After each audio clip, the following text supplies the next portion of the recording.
Welcome back नाज़रीन। अब बात कर रहे हैं जो JUIF हुकूमत से लाता हुआ झगड़ा साहब। अब बार बार हम क्योंकि पॉलिटिकल ऑप्शंस की बात इसलिए कर रहे हैं कि हमारा ये नहीं है कि मीडिया ने इस पर चलना है, जो सुनने वाले ना सर वो भी यही सुनना चाहते हैं कि अब होने क्या वाला है, ये हो क्या रहा है, हुकूमत के ऑप्शंस क्या हैं। क्योंकि जगह जिधर देखें लोग यही बात करें हुकूमत गिर जाएगी, अगर MKM ने विड्रॉ कर लिया फिर तो मसला बढ़ जाएगा ना सर। बिल्कुल जी, मैं तो यही आपको कहा है कि बेस्ट ऑप्शन यही है कि इनको रोकें, MQM को भी रोकें और मौलाना को भी वापस लाएं। अगर कह रही है ये मैं आपको बता दूं कि अगर मौलाना साहब नहीं वापस आते और MQM भी चली जाती है, इनके लिए बड़ा सख्त वक्त आ रहा है। ये रियलिटी है, क्योंकि के साथ ना MQM ने चलना है ना मौलाना साहब ने चलना है। ये कोई बात नहीं है, एंगल ये भी है कि ये मुल्क की जरूरत है। सारी चाहती है कि इनसे जान छुटे। ये पार्टियां सारी एक हैं, इनकी ख्वाहिश है इनके पूरे 5 साल हों और 5 साल बाद फिर ये मुर्दों को जगाएंगे वहां जाके। देखें, कॉमन आदमी की कोई आवाज नहीं है। 5 पर्सनैलिटियां होल्ड कर रही हैं। जरदारी साहब कर रहे हैं, नवाज शरीफ साहब कर रहे हैं, असफंदियार साहब कर रहे हैं, मौलाना साहब कर रहे हैं, MQM की क़यादत कर रही है।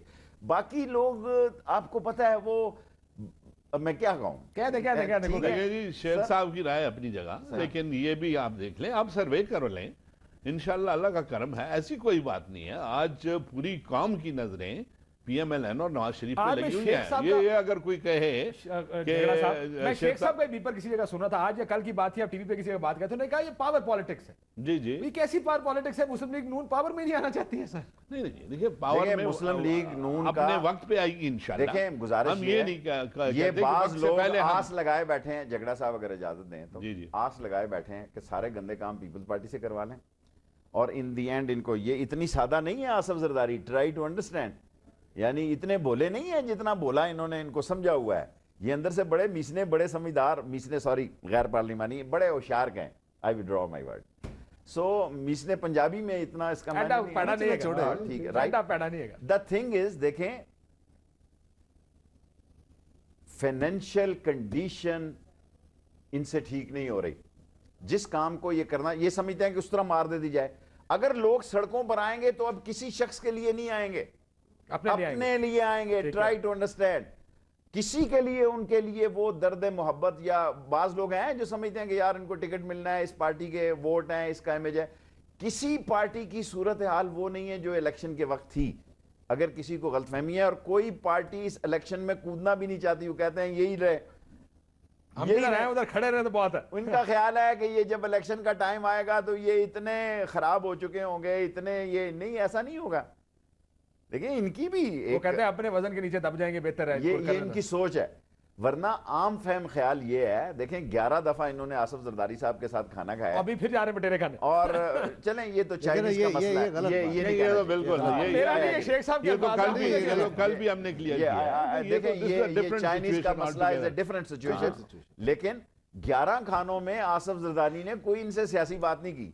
इन्होंने कुरान पे भी एक दूसरे के साथ बात की है। मैं नहीं कहता ये लीडरों का बयान है कि हमने कुरान पे ये तय किया या कोई कुरान उठा लाया। अब इस मुल्क का क्या करें, आप मुझे अब्बासी अपना बताएं, काशिफ अब्बासी साहब। एक वजीर कुरान उठाता है कि मैंने करप्शन नहीं की, कलमा पढ़ता है, और फलाने डॉक्टर ने कहा, फलाने ने कहा, एक सुप्रीम कोर्ट में जाके कहता है ए कुरान पढ़ा है। यानी यार खुदा का खौफ करो। एक ही गवर्नमेंट के 2 वजीर दोनों कुरान पे बयान देते हैं कि इसने करप्शन की है, दूसरा कहता है इसने करप्शन नहीं की। और आप बताएं कौम किसकी तरफ जाए? शेख साहब, ये तो कौमी हालत है ना, हमारी समाजी हालत है कि हम मुसलमान होते हुए झूठे कुरान उठाते हैं, कसम उठाते हैं। ये एक बड़ा, लेकिन 2 वजीरों ने उठाया। करप्शन का तो उसने भी कहा है कि करप्शन हुई है, माने दोनों है, देखिए ना, उसने भी कहा है और इसने मान लिया कि हाँ करप्शन हुई है। देखें पॉलिसी की बात करें, मौजू ये है, जहां तक करप्शन का ताल्लुक है, पूरे पाकिस्तान में करप्शन है, मैं कहता हूँ है। कौन इनकार कर सकता है इस बात से? तो क्या हमारे थानों में करप्शन नहीं है ना? यार थानों में करप्शन खत्म हो गई है, पटवारी के करप्शन खत्म हो गई है, हॉस्पिटल, यही तो रोना है, हम तो यही कह रहे हैं। लेकिन सर गुजारिश ये है, और दूसरा झगड़ा साहब ये भी बात है कि बहुत सारे तजर्बात हमने माजी में किए हुए हैं। मिसाल के तौर पे आपकी गवर्नमेंट थी तो आपने वापडा को बेहतर करने के लिए हमें तो, हमसे तो आपका मुतालबा है ना कि 300 अरब के ये जो ड्रेन आउट हो रहा है पैसा, इनको ठीक करे। 256 अरब वापडा का है, आपने वापडा के अंदर फौज भी डिप्लॉय की, एक तजुर्बा था, लेकिन इसके बावजूद वो रिवैम्प नहीं हो पाया, बिकॉज वहां पे एक जेन्युइन लॉसेस है, एक थेफ्ट है और एक गैप है। परचेज सेल अगर एक मिनट मुझे दे दें इसी तरह शेख सिर्फ- साहब अच्छा चले आप। दूसरी गुजारिश ये है काशिफ, हमको ये दावा नहीं करते कि हमको बड़े मजबूत बड़े तुरम खान है, हम तो भाई 128-30 मेंबरों के साथ बैठे हैं, हमारे साथ पॉलिटिकल पार्टीज जो अलायंस में बैठे हैं हम उनके साथ चल रहे हैं, हम बाकी जमातों के साथ भी जिनके साथ हमारा अलायंस नहीं है उनके साथ भी हम अपने उनको भी आपने स्टैंड बाई रखा हुआ है। सर उनको भी ठीक है ना शेख साहब, ये बात नहीं हम आपके साथ मान के कह रहा था किसी को बेटी देखें जी इस मुल्क में, मुझे अब एक बात करनी है, देखें पॉलिसी की बात करें, काशिफ साहब पॉलिसी की बात करें, देखें गरीब आदमी क्या कहता है, आज आप PIA उम्रा करने जाएं 44,000 रुपए का टिकट है, और आप जाएं रमजान में 86,000 रुपए का टिकट है, आप जाएं हज पे 1,22,000, क्योंकि एजाज हारून शाम को जाके प्रेसिडेंसी में बैठ जाता है। 10 अदारे तबाह हो रहे हैं, 10 के 10 कायरा साहब के आगे मैं पूछना चाहता हूं कि ये 10 के हेड किन्होंने अपॉइंट किए? सर मैं गुजारिश कर दूं, एक गुजारिश मुझे सिर्फ एक सवाल का जवाब आपने जो बात कही है ना, ये हज में उम्रे के और हज के जो फेयर्स हैं ये हर दौर में, अगर आपकी गवर्नमेंट में इतना डिफरेंस नहीं था तो मैं अभी यहाँ से उठ के घर चला जाता। नहीं आप हर दौर में मेरी गुजारिश सुन लेना, सब चाहते हैं आप बैठे रहे, हमारी खूब तबाही बर्बादी हो, लोगों के चीखे निकले, ये तो यही चाहते हैं कि आप बैठे रहे। मैं नहीं चाहता, मैं कहता हूँ बाइज्जत आप जाए। मेरी गुजारिश सुन, देखिए शेख साहब ये जरा तारीखी एक साथ लेके चलते हैं, आपके दौर में भी ये डिफरेंस वही था, इनके दौर में भी, बल्कि उनसे पहले आप इनके साथ इकट्ठे थे आप गवर्नमेंट में, उस दौर में भी यही था। ये डिफरेंसेस ऑन फेयर रेट अलग चीज है, अब इनको साथ क्लब करना पाकिस्तान की इकॉनमी के साथ और किसी फर्द के फैसले के साथ नहीं है।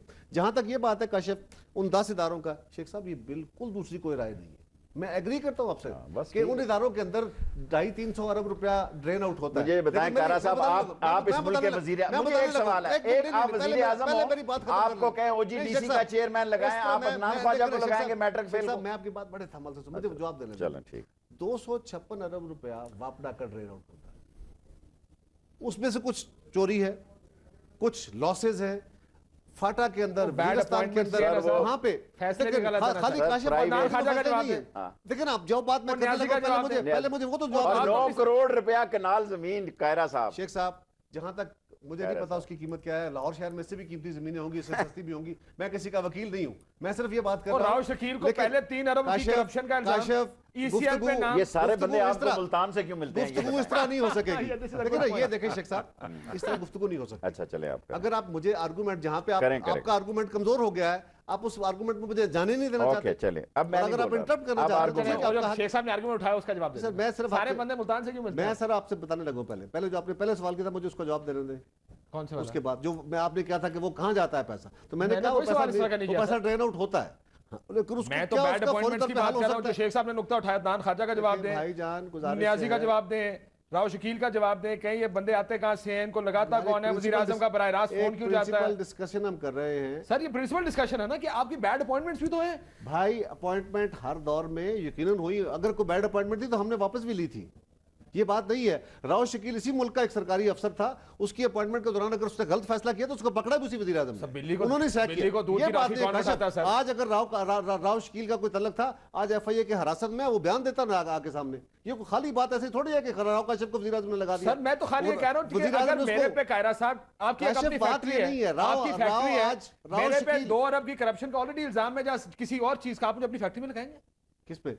मेरे पे अगर इल्जाम है करप्शन का किसी और इदारे में, अब मैं आपको नौकरी लेने आता हूं, कहता पीछे क्यों फारिग हुआ है, मैं भाई आप मुझे लगाएंगे? मेरे भाई मेरी गुजारिश सुने, अगर आप एक फर्द के ऊपर डिबेट करना चाहते हैं मुझे कोई एतराज नहीं है, लेकिन बात यह है कि वो सरकारी मुलाजिम बेशुमार ऐसे होते हैं जिनके ऊपर बेशुमार इल्जाम लगते हैं, आपकी गवर्नमेंटों में भी रहे, उन अफराद के कैरेक्टर्स पे भी इल्जाम लगते रहे, आप उनको काम पे भी लगाते रहे, इल्जाम लगे। उसी शख्स को मैं बताता हूं, उस शख्स को किस बंदे ने हटाया, उसको सैक किसने किया? कोर्ट के फैसले के बाद। सर कोर्ट के फैसले के बाद, उससे पहले हटा। नहीं सर, क्या बात करें कारा साहब, नहीं जाती ना करें, मैं आपको कल परसों का एक बात जो है बड़ी जो पते की बात है कि उसकी अपॉइंटमेंट जब हो रही थी तो किस तरीके से हुई, ये मैं आपको बताता हूं, सेक्रेटरी एस्टैब्लिशमेंट पैनल जो गया था, पैनल जो गया था, बराह रास्त वजीर आजम साहब ने कहा है कि इसको लगाओ यहाँ पे। यार वजीर आजम के कहने पे पैनल जो गया था उसमें से किसी को नहीं लिया गया। आप बताइए, मियां नवाज शरीफ साहब के दौर में पोस्टिंग ट्रांसफर के फैसले आप करते थे या मियां साहब करते थे? देखिए जी, देखिए ना, प्राइम मिनिस्टर फैसले करते हैं। मैं गुजारिश कर लूं,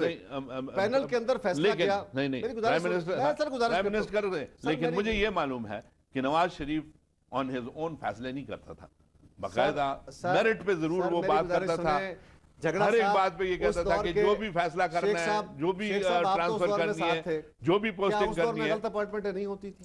دیکھیں Favoritism نہیں ہوتا تھا۔ کائرہ صاحب گزارش یہ ہے مجبوریاں نہیں ہوتی کہ ہیں۔ بعض ادارے اتنے اہم ہوتے ہیں، ہر کوئی ذمہ دار آدمی یہ میں اس کی یہاں پہ میں appointment agree کرنے کرتا سے پہلے یہ بات درست سب ایجنسی سے رپورٹ آتی ہے۔ یہاں پہ میں agree کرتا ہوں کہ ایگزامپل میں آپ کو دیتا ہوں، آپ انفارمیشن منسٹر ہیں، میں 3-4 دفعہ یہاں رہا ہوں، میں نے اگر پی اے بھی لینا نا تو میں نے 4 آدمیوں سے پوچھنا ہے۔ اب ٹھیک ہے کہ بندہ کیسا ہے بھائی، مجھے کام پہ نہ کرے گا۔ میں نے پی ایس لینا نا، میں نے سارے پی ایس ان لوگوں کو لیے جو کنٹینیو کر رہے تھے، ایکسپیرینس ٹھیک تھا، ان کی لائن کلیئر تھی۔ آدمی ایجنسی کو بھی مارک کر دیتا کہ یار اس کو ذرا 8-10 دن میں جھنجھوڑ کے دے دو۔ او جی ڈی سی دیکھیں، O G D C, P S O, N I C, یہ وہ ادارے ہیں جس میں قوم کا پیسہ ہے۔ اوورسیز دیکھیں، اب اس ملک میں اگر میں یہ کہوں لیبر مین پاور کا پیسہ اگر آپ ایسے بینکوں میں دے دیں جن کے نام ہی کچھ نہیں ہے تو یہ بری بات ہے نا، یہ ٹھیک بات تو نہیں ہے۔ شیخ صاحب اس ملک میں وہ پیسے، وہ بینک اگر اسٹیٹ بینک کی ریٹنگ میں ٹھیک ہے، دیکھیں نا نئے بینکوں کو بھی دیتے ہیں، دیکھیں ان کو جب بہت بڑا پیسہ تو نہیں دے دیا قاہرہ گیا۔ صاحب آپ خود اس پورٹ فیلیو پہ ہیں، آپ جب بھی ایک آدمی اپنے سٹاف کے لیے لیتے ہیں آپ اس کو چیک کرتے ہیں۔ شیخ صاحب میں ایسے ایگری کرتا ہوں، میں نے بھی وہی سٹاف کنٹینیو کرایا ہے، لیکن ایک بندہ جو سرکاری ملازم ہے، جو اس وقت جوائنٹ سیکرٹری بیٹھا ہوا ہے، اسی کے ایلیجبلٹی کو لوگ جانے ہیں، 2-3 نام آتے ہیں، یقیناً اگر کسی بندے نے آپ کے ساتھ سرو کیا ہو تو آپ اس کی ایبلٹی کو جانتے ہیں کہ یہ قابل کتنا ہے۔ سر کیا ان سارے بندوں نے میری گزارش سن لیں سر، قابل احترام پرائم منسٹر صاحب کے ساتھ سرو کیا تھا؟ سر جس وقت اس جیل میں کیا تھا سر، ٹائم سرو کیا تھا نا سر، کس نے؟ عدنان خواجہ جیل میں تھا نا صاحب کے ساتھ، سر مجھے یہ بتائیں، راؤ شکیل جب وہ کمشنر تھا ملتان ڈیولپمنٹ اتھارٹی، سر بھائی اس وقت وزیر اعظم صاحب جیل میں تھے میاں، تو بعد میں وہ جیل میں تھے، کچھ تو نظر آیا ان کو اس کا۔ خوف کریں یار، کوئی اس وقت اقتدار میں بیٹھے تھے، ان کے ساتھ ان کی دوستی تھی۔ یہ بات کہ بندے سے اگر غلط فیصلہ ہوا، انہوں نے اپنا فیصلہ خود وڈرا بھی کیا، راؤ شکیل کو پکڑ کے انہوں نے اندر کرایا، اس کے اوپر کیس وہی بنوایا۔ اگر ان کے مرضی سے گیا تھا اور ان کی مرضی سے کوئی اس میں اشید بات تھی اس کرپشن میں، تو آج وہ بیان دے دیتا جا کے کورٹ کے اندر۔ جھگڑا صاحب اس کو اس اینگل میں بھی دیکھیں، اور ہم سارے فرشتے نہیں ہیں، حکومت اندر مجبوری کے فیصلے بھی ہوتے ہیں۔ کیا مسائل کیا ہیں؟ میں نے تو پہلے ہی کہہ دیا تھا کہ جی یہ جس طریقے سے یہ اس کی اپوائنٹمنٹ ہوئی تھی، فیصلہ ہوا تھا، وہی انڈر کوسچن۔ جھگڑا صاحب یہ سارے فیصلے آج بھی ہوتے ہیں، پہلے ہی اس کی نشاندہی اخباروں نے نہ کریں نا ایسے فیصلے قاہرہ صاحب۔ سر میں کہتا ہوں قاہرہ صاحب دیکھیں نا جی، اچھے فیصلے مجھے پورا یقین ہے کہ پاکستان میں اتنے قابل لوگ لندن میں، امریکہ میں پاکستانی ہیں، آپ ایک اشتہار دیتے کہ ہم او جی ڈی سی کا چیئرمین مقرر کرنے لگے ہیں، کم از کم میٹرک فیل سے آدمی بہتر ہوتا، لیٹس بی آنسٹ، ٹھیک ہے؟ میں یہ نہیں کہتا کہ اس میں کیا ہوا ہے۔ اگر آپ ایک اشتہار دیتے کہ انشورنس کمپنی کے پاس اتنا بڑا پیسہ ہے، we need a outstanding man, اور مختلف اداروں سے پوچھتے، مجھے پورا یقین ہے کہ نیازی صاحب سے آپ کو بہتر آدمی ملتا۔ اگر آپ یہ ایک، میں I'm sure کہ پاکستان میں بڑا کیلیبر بہت لوگ ہیں، بڑے بڑے قابل لوگ ہیں۔ choice, let me finish, choice of a responsible man in a responsible institution shows your credibility and your leadership۔ شیخ صاحب میں گزارش کروں، 30 سیکنڈ رہ گیا، اچھے فیصلے بھی حکومت سے ہوتے ہیں اور کمزور فیصلے بھی حکومت سے ہو جاتے ہیں۔ What is اپنے the کمزور leadership? فیصلوں، میری گزارش سن لیں، Leadership is to take right decision at right time۔ آپ غلط فیصلے کو کمزور فیصلے درست کرتے ہیں نا قاہرہ صاحب، that makes a leader۔ کمزور فیصلے کے اوپر ڈٹ جانا کہ میرا فیصلہ صحیح ہے، یہ سیاست نہیں ہے۔ یہ تو سارے فیصلے آپ سے کورٹ نے بدلوائے ہیں، آپ نے خود تو کوئی فیک فیصلہ نہیں کورٹ میں بدلا۔ فیصلے بدلا ہے سر عدنان خواجہ کورٹ میں بدلا گیا، نیازی کورٹ میں بدلا گیا، بھائی عدنان خواجہ راؤ کو تو شکیل اس سے کورٹ کے پہلے- بعد بدلا گیا۔ سر راؤ یہ ایک شکیل فیصلہ اس آپ سے نے پہلے خود سیک ہو چکا تھا، اور نہیں ہوا۔ سر کیا بات کرتے ہیں؟ آپ نکلا یہ کورٹ نے پرسوں بیان دیا، کہتا ہے جب سارے بندے یہی بیٹھے تو میں کیا فیصلہ کراؤں گا، ایف آئی اے کیا انویسٹیگیٹ کرے گی اس تو معاملے آپ بندے ہٹا دیے، ابھی آپ کو اعتراض ہے؟ نہیں، اب آپ اس پہ پورا پروگرام آپ نے کیا ہے، آپ خوش بندے ہم نے ہٹائے ہیں، اب آپ اور پروگرام کر رہے ہیں۔ دیکھیں لوگ اس کا کریڈٹ نہیں دیتے نا، میں کریڈٹ نہیں لینا چاہتا۔ کل میڈیا یہ کہہ رہا تھا کہ ان بندوں کو ہٹا نہیں رہے، آج ہٹایا ہے، آج کہہ رہے ہیں ان کی گورنمنٹ نہیں بچ رہی۔ بھائی آپ کسی طرح رکتے بھی ہیں کہ کہتے نہیں؟ ہیں کہ آپ کی گورنمنٹ بچے اور آپ کی انشاءاللہ بچے گی، انشاءاللہ بچے گی۔ پوری چلنی چاہیے۔ بہت شکریہ تینوں مہمانوں کا، ناظرین گفتگو آپ نے سنی، کاشف باسی کو اسلام آباد سے اجازت دیجیے۔